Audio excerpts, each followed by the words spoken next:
Pada hari ini kita akan bercerita yang sedikit ngeri, teman-teman. Kisah ini diceritakan oleh seorang ustadz pada saat kajian beliau, dan kisah ini viral 4 tahun yang lalu.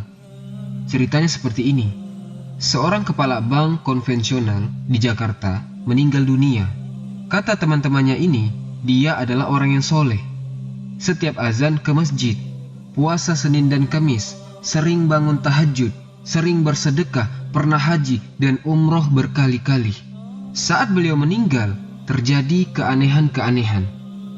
Ketika selesai dikafani, disolatkan, kemudian digotong pakai keranda sampai ke liang lahatnya. Kemudian ia dikuburkan, para pegawai bank pun banyak yang hadir.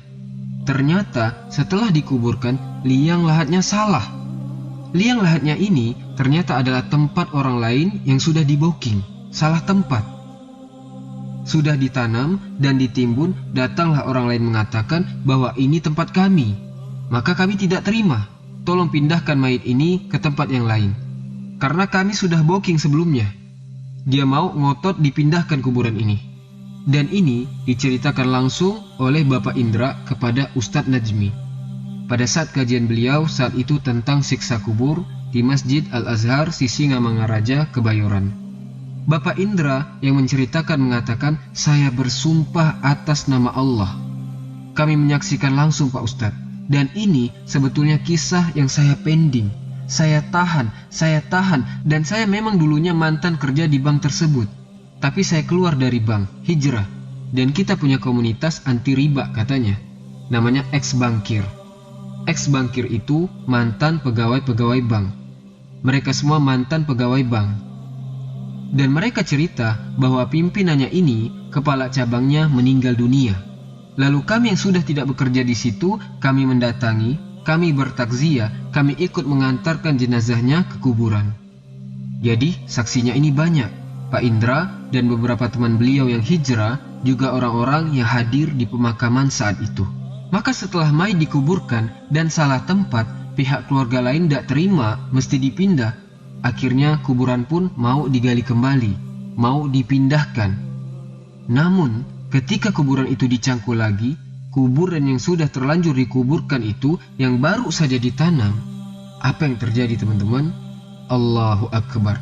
Tubuh si mayit yang baru saja dikubur ini hangus. Kain kafannya hangus. Dan papan-papannya itu hangus. Ini bukan cerita sinetron, ini cerita nyata mantan kepala cabang bank konvensional.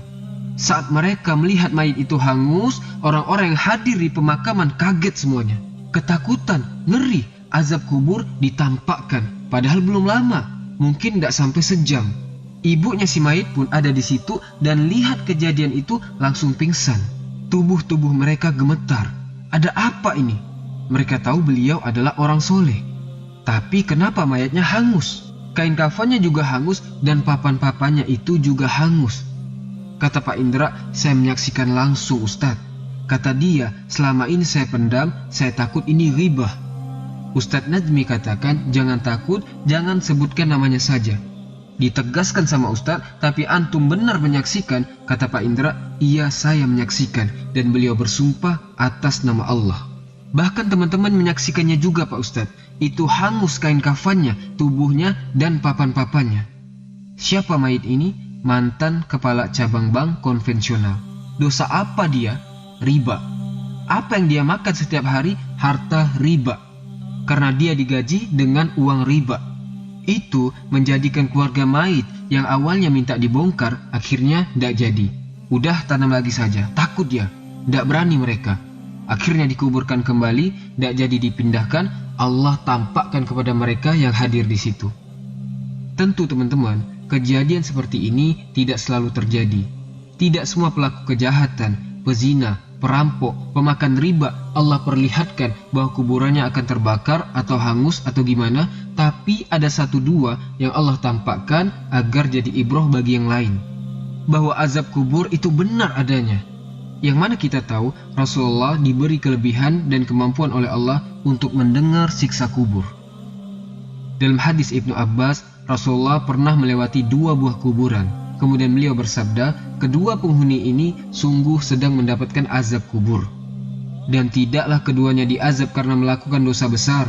Adapun salah satunya karena berbuat namimah, adu domba, dan yang kedua karena tidak membersihkan air kencingnya. Dan juga ingat kisah di peperangan Badar, saat 314 pasukan muslimin mengalahkan 1000 pasukan kafir Quraisy. Ketika mayit-mayitnya orang kafir Quraisy dimasukkan ke sumur itu, maka Rasulullah SAW mendatangi mereka. Datang Rasulullah kepada mereka pada mayat-mayat ini, mayat-mayat orang-orang kafir ini. Apa yang dikatakan Rasulullah? Gimana? Apakah engkau dapati kepada kalian janji Allah itu benar? Apakah engkau temui janji Allah kepada kalian benar? Ini Rasulullah ngomong sama mayit ini. Abu Bakar melihat bingung. Kok Rasulullah ngomong sama mayit? Katanya Abu Bakar, "Ya Rasulullah, apakah engkau berbicara dengan mayit? Ngapain ngajak ngomong mayat?" Kata Rasulullah, "Engkau tidak lebih mendengar daripada saya."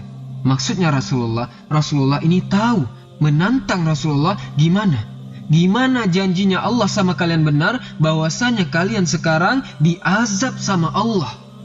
Orang kafir kalau mati langsung diazab sama Allah Subhanahu wa ta'ala. Dan Nabi Muhammad ini tahu mereka semua ini lagi diazab sama Allah. Nabi Muhammad mendengar suara azabnya mereka semua.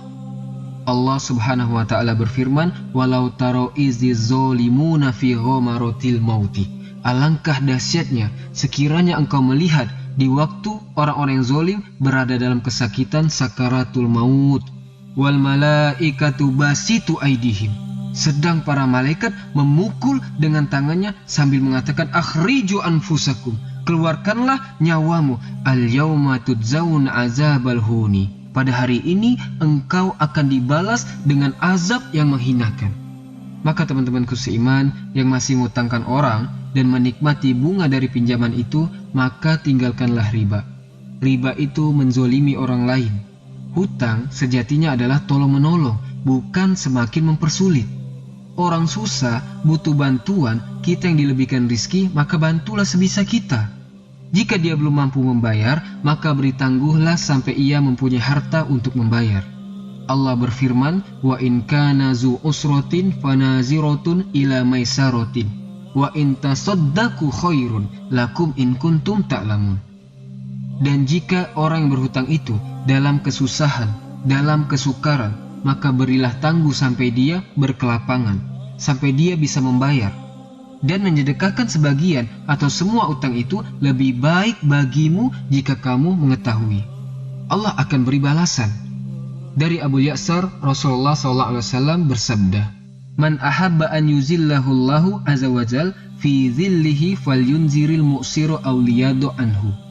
Barang siapa ingin mendapatkan naungan Allah azza wajal, hendaklah dia memberi tenggang waktu bagi orang yang mendapatkan kesulitan untuk melunasi hutang, atau bahkan dia membebaskan hutangnya tadi. Hadis riwayat Ahmad. Syekh Su'aib Al-Arnaud mengatakan bahwa hadis ini sahih. Maka hati-hati kita jangan sampai makan harta riba. Keluarlah dari bank-bank itu. Jangan makan harta riba. Semua bank sama saja, ada ribanya di situ. Bank syariah juga ada, meski tak sebanyak bank konvensional. Rasulullah SAW melaknat pemakan riba, rentenir, penyetor riba, nasabah yang meminjam, penulis transaksi riba, sekretaris, dan 2 saksi yang menyaksikan transaksi riba. Kata beliau, semuanya sama dalam dosa. Wallahu a'lam bishawab. Subhanakallahumma wa bihamdika asyhadu an la ilaha illa ant astaghfiruka wa atubu ilaik. Assalamualaikum warahmatullahi wabarakatuh.